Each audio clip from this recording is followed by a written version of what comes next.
Types of power supply. First is half-wave type power supply. Second is full-wave type power supply. Third is full-wave bridge type power supply. And the last is split type power supply.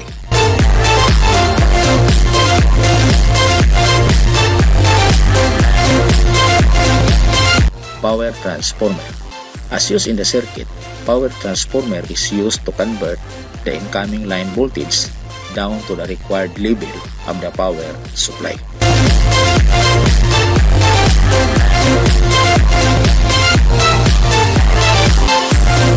Rectifier diode.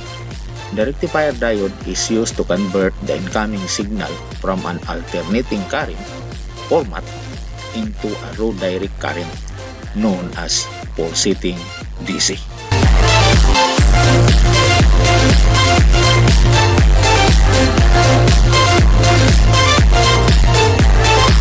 Filter capacitor.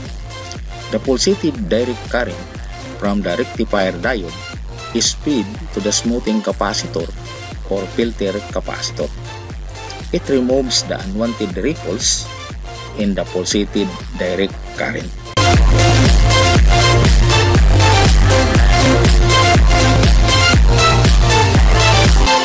Bleeder resistor. Bleeder resistor is also known as a power supply drain resistor. It is connected across the filter capacitors to drain the stored charge so that the power system supply is not dangerous.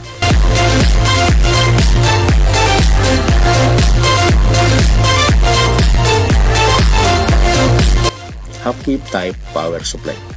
A half-wave power supply is defined as a type of power supply that only allows one half cycle of an alternating current voltage waveform to pass, blocking the other half cycle. Half-wave power supply are used to convert AC voltage to direct current voltage and only require a single diode to construct.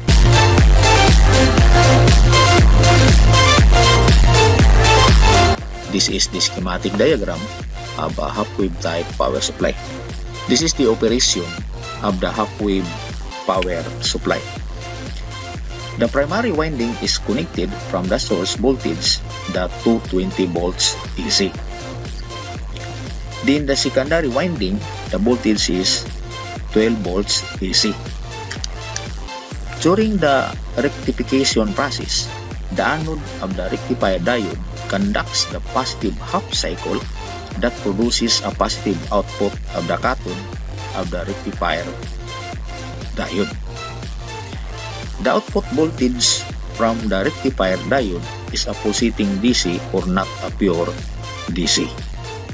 To have a pure DC, a filter capacitor, which is an electrolytic capacitor, should be connected across the cathode and zero of the secondary voltage. Observe the connection. The positive terminal of the capacitor should be connected to the cathode of the rectifier diode.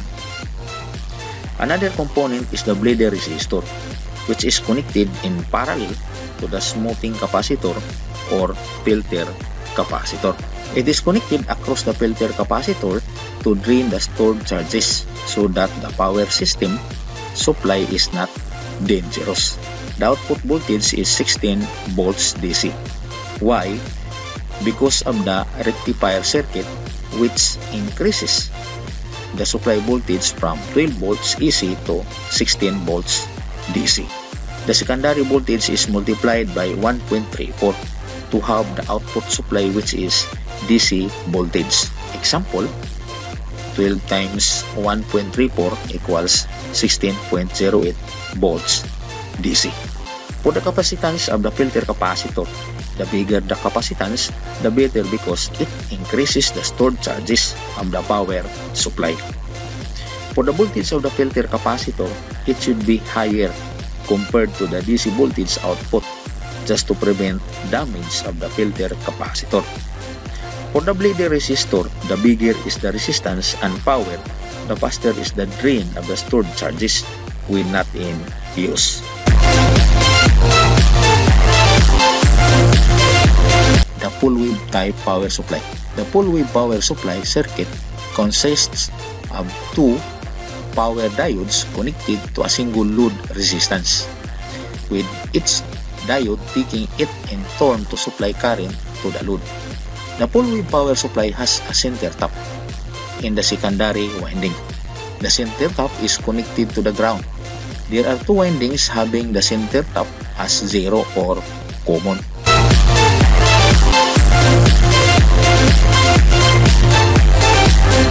This is the schematic diagram of a full wave type power supply. This is the operation of the full wave power supply. The primary winding is connected from the source voltage, the 220 volts AC. Then the secondary winding has a center tap. The voltage is 12 volts AC, to which 0 is the center tap.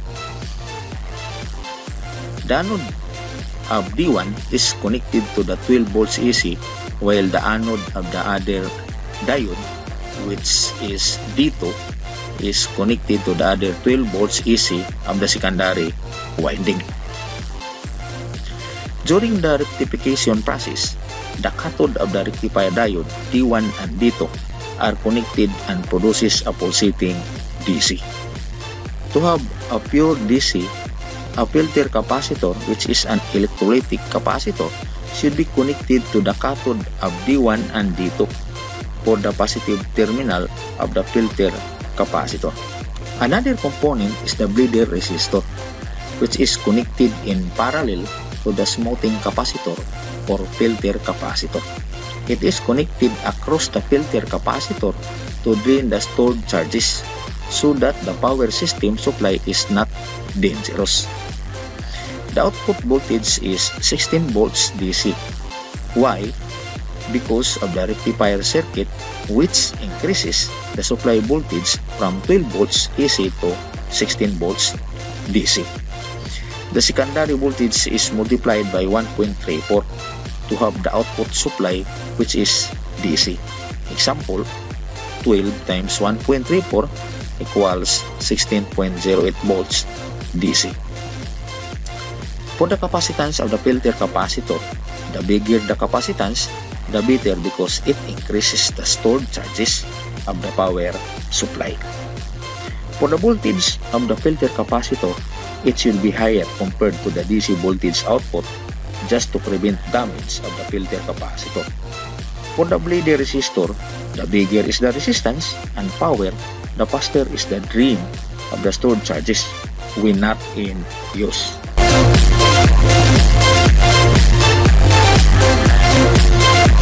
The full wave bridge type power supply. The full wave bridge type power supply uses 4 diodes connected together in a bridge configuration. The secondary winding of the transformer is connected on one side of the diode bridge network and the load on the other side.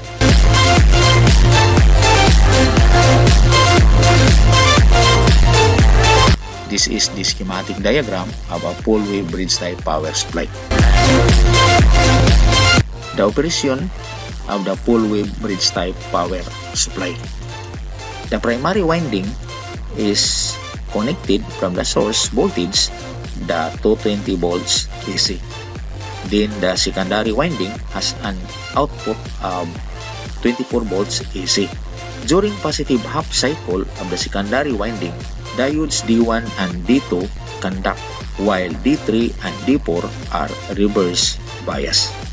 This produces a positive load voltage across the filter capacitor and the bleeder resistor.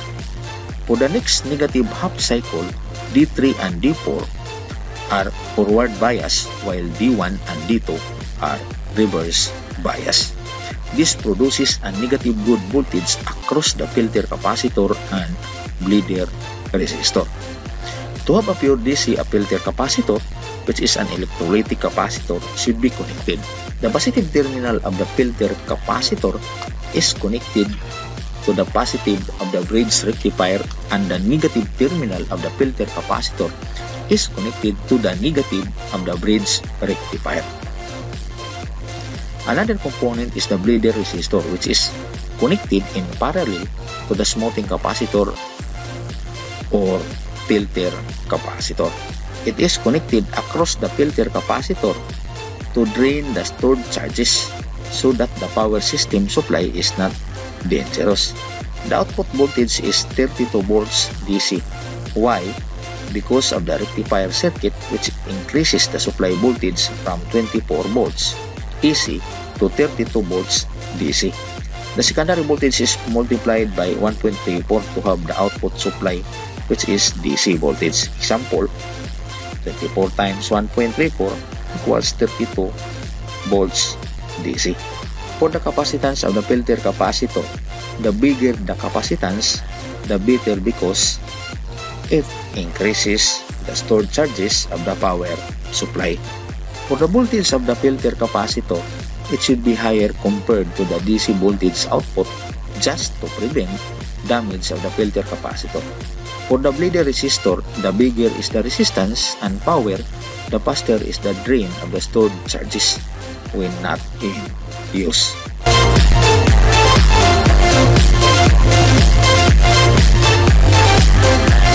The split type power supply.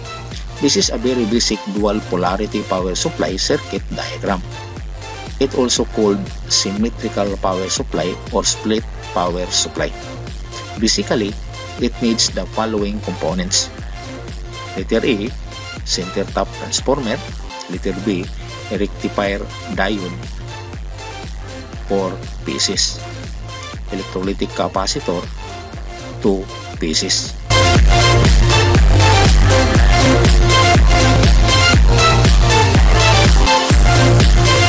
This is the operation of a split type power supply. The primary winding is connected from the source voltage, the 220 volts AC. Then the secondary winding has an output of 30 volts AC. During the positive half cycle of the secondary winding, diodes D1 and D4 conduct, while D3 and D2 are reverse bias. This produces a positive load voltage. For the next negative half cycle, D3 and D2 are forward bias, while D1 and D4 are reverse bias. This produces a negative load voltage. Two electrolytic capacitors connected in series serves as the filter capacitor. The positive of C1 is connected to the cathode of D1 and D4, and the negative of C2 is connected to the anode of D2 and D3. The negative of C1 and positive of C2 serves as common that can be used as positive or negative that is connected from the center tap of the secondary winding, which is 0. If you are going to measure negative to common, that is 40 volts DC, then common to positive, that is still 40 volts DC. But if you measure from negative to positive, that is 80 volts DC. Bleeder resistor is not included in the schematic diagram, but still that is needed to drain the stored charges so that the power system supply is not dangerous.